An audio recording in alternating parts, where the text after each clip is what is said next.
Hey, how you doing? Justin here. Today we're going to start a new Legato primer series. This is aimed at people who are not familiar with the style at all. Legato means smooth, and it usually involves using hammer-ons and flick-offs instead of picking every note. Usually at the beginning we're going to be picking once when we move to a new string. Possibly later on we'll pick less than that and just use hammer-ons onto the new strings to be able to keep a line going on.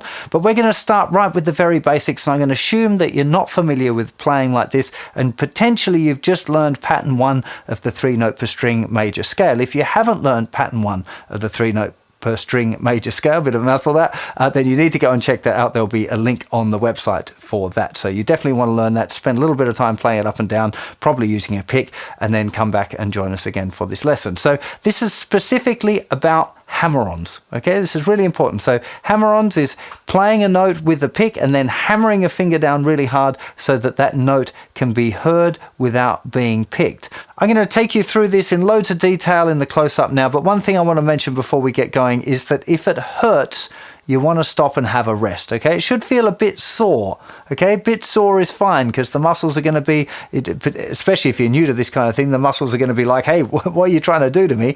But if it hurts, like you get any sharp pain, then you need to stop and have a rest, because if you push through that pain, it's likely you do yourself some damage, and then it might be a week or 2 weeks off playing completely. So it being a bit sore is fine, and you need to learn where that point is where you're like, yeah, this is sore, now it's hurting, I'm going to stop for a bit. Okay, much better to be just pushing that limit a little bit at a time rather than just really trying to go too hard too soon and ending up injuring yourself. So let's get to a close-up and check out how to do it. If you're new to this 3-note per string system, the first thing that you want to do is spend some time getting used to the stretch. So put your first finger down in the 3rd fret of the thicker string. Second finger will go down as near as you can get it to the 5th fret, and little finger will go down near as you can get it to the 7th fret. For many of you, that will feel like a stretch already. You'll feel it a little bit in the back of your hand potentially, and almost certainly after a while at least in the little muscle between your thumb and your first finger. That's perfectly normal, nothing to worry about. But do just spend a little bit of time relaxing your hand and then put the fingers down. See if you can get them trained up to go to that right place straight away, right up next to the frets, and try and keep the hand relaxed. I know it's difficult, and especially if it's hurting and the muscles are sore, you know, it's easy for me to say, oh yeah, just relax your hand. But that's kind of what you want to be aiming to do, is to have the fingers sitting there just nice and relaxed. The next step along is now to start using your hammer-on. So we'd play the note with the first finger with the pick, then we'd hammer the second finger down in the 5th fret, and then hammer the little finger down in the 7th fret. Okay, now when you first start doing that, you're going to find it difficult. So it's likely you get this kind of thing and there'll just be no sound. Okay, you really want to think about it being a hammer-on. Now, as you progress with this, you'll want to press lighter and lighter with a more relaxed motion. But at the beginning, it's very helpful to think a real hammer on there with the second finger. It's almost like I'm kind of trying to flick it on. I'm really feeling it almost lifts away a bit before it presses down. Really trying to give a good, really solid hammer, again with the little finger as well. You know, I'm lifting my finger way off now. That's not what you want to be doing, you know, later on. But as a starting point, that's probably what you're going to find yourself doing. So pick, hammer, hammer. Pick, hammer, hammer. Don't worry about doing it fast at this point. What you want to be looking for is really nice, clear and crisp notes. Try and avoid having this, where you don't hammer hard enough and it gets rid of the momentum. When that string's ringing out already from the pick, if you hammer it enough, you can kind of keep it going. It's difficult, possible, to just from nothing. So I've not played that first note. And just by doing a big hammer on, I can get that note to ring out, but it's not as easy as if the note's already ringing out. So that would be the first thing you want to work on, is just being able to do those hammer-ons.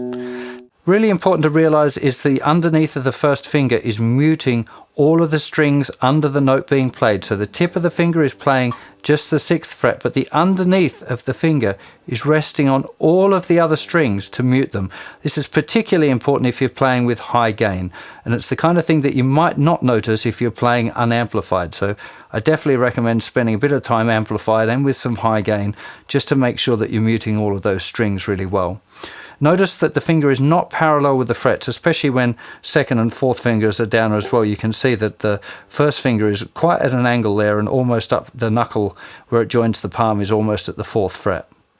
Once you feel confident on the thicker string, you want to be moving over to the 5th string as well. So you'll go pick, hammer, hammer. First finger will move over to the 5th string, and you do the same pattern. But there's something else really important that's going on here as well that you need to be aware of, and that is the tip of the first finger is touching the thicker string when it moves over. So it's moving from here. When it first hits that note, it's going down, it's still muting all of the strings underneath, but the tip of the first finger is touching the thicker string and keeping that muted as well. It'll also help if you're aware of the job of the picking hand, that while you're playing the thicker string, it doesn't have to do much in the way of muting, but as you work down, the palm of the hand is going to be resting on all of the strings that aren't being played. So if you're playing a note, say, on the 4th string, so I'm actually playing this string, the first finger, the tip of the fretting hand, should be muting that string, but the thicker string's got nothing on it, so it's really important that the edge of that palm there is touching the strings at that point. That's a really, really big deal. So the note that you're playing, let's say you're playing the 3rd string, the tip of the first finger on the fretting hand should be muting the 4th string, but the thickest 2 strings are going to have to be muted by the palm of your hand. So make sure you're aware of that when you're doing practice, particularly with high gain.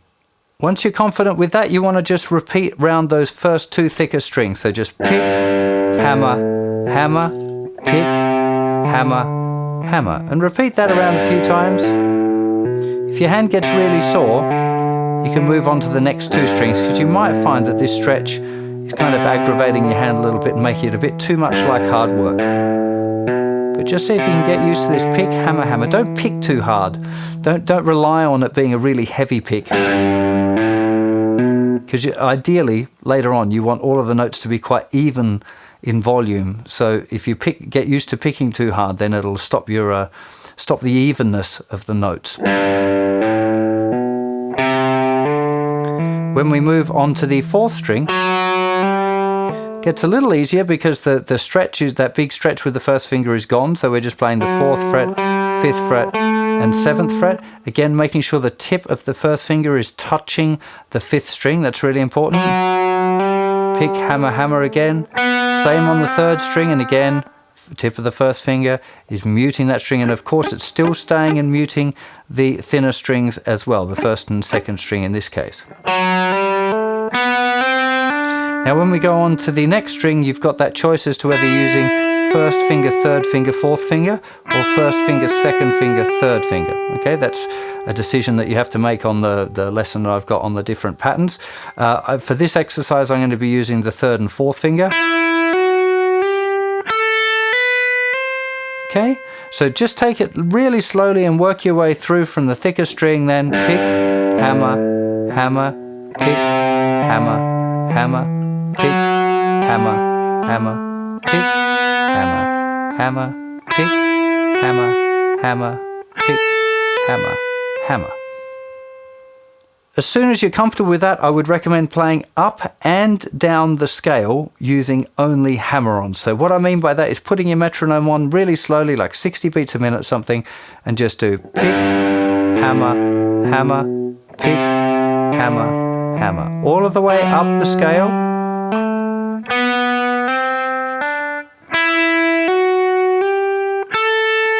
And then when you get to here, play that one again, and then go down. So we're going like toward the ceiling, down the scale pitch-wise, but we're still using hammer-ons all the way. So all hammer-ons.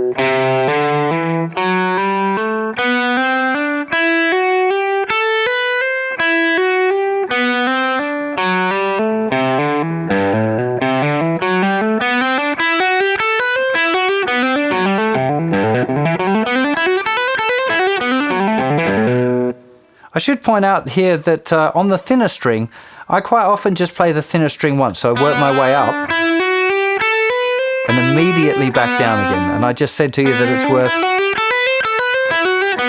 playing the thinner string twice. Now, that's mainly because if you play it twice, you end up with a nice kind of 3-bar sequence there. So 1 triplet, 2 triplet, 3 triplet, 4 triplet, 1 triplet, 2 triplet, 3 triplet, 4 triplet, 1 triplet, 2 triplet, 3 triplet, 4 triplet, and then you're off again.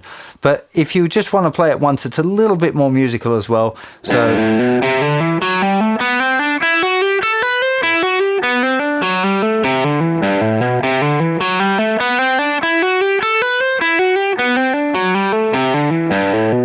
you really want to be just making sure that you get really nice, crisp hammer-ons, trying to keep the tempo as even as you can. Try and avoid like... That's not what we want. We're after this... Not...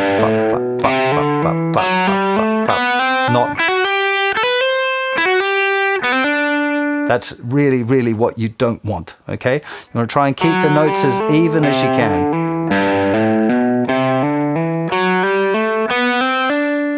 If you want, just as a little something to have a muck around with, middle 2 strings, because they're the easiest for most people, can be a fun little game. Just to see how quickly you can get that going, just to give yourself a bit of a taste for what's to come. Notice that the way once you get a little bit faster, it all becomes a little bit more relaxed. Gone is that feeling of really hammering the strings down. They kind of dance on the strings, rather than it kind of being such a kind of laboured movement. Now, I mentioned it briefly in the close-up already, but I want to reiterate the point because it's a really important one. I think that you should practice this exercise without any amplification at all, with some amplification, and also with some really high gain sounds. Now, each one of those things is going to give you a different benefit. Practicing with no amplification at all, just your guitar acoustically, will really force you to hammer down hard and get the notes ringing out clearly, because it takes quite a lot of effort to be able to play that way. Now, I did most of my practice that way, but then when I started gigging with the same ideas, I was getting all of this noise, and I realized that using an amplifier in particularly high gain sounds, you have to be really, really careful about open strings ringing out. So that's why I think if you practice it without an amplifier at all to work on the actual the ability to hammer out a really good note, that's important. If you practice regularly with a normal amplification, you'll start to get a feeling for what it's like to be amplified, which feels differently. You have to, or you can get away with not hammering as hard, but the note comes out still fairly clearly.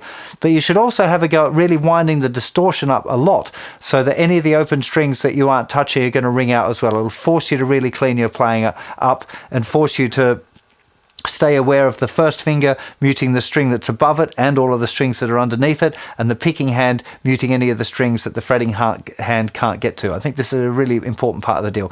As usual, there's a tab and a GPX file over on the website, so you might want to go and check that out as well. So I've started this little series doing hammer-ons, which is the thing that most people find the easiest. Next lesson, we're going to be doing flick-offs, which most people find the hardest, and it'll take a little bit more time to work on that. We're also going to be playing the scale up and down. Then we're going to be looking at cycling, which is where you take just a 2 strings worth and you play them up and down on each one, but picking just once on each string. Then we're going to look at taking all of those ideas and moving them between different parts of the guitar neck through different patterns. It's a really fun little series. I hope you're going to enjoy it. Hopefully you'll subscribe to my channel if you dig what I do. Remember, there's plenty more lessons over on the website. So hopefully I'll see you for more very soon. You take care of yourselves. Bye-bye.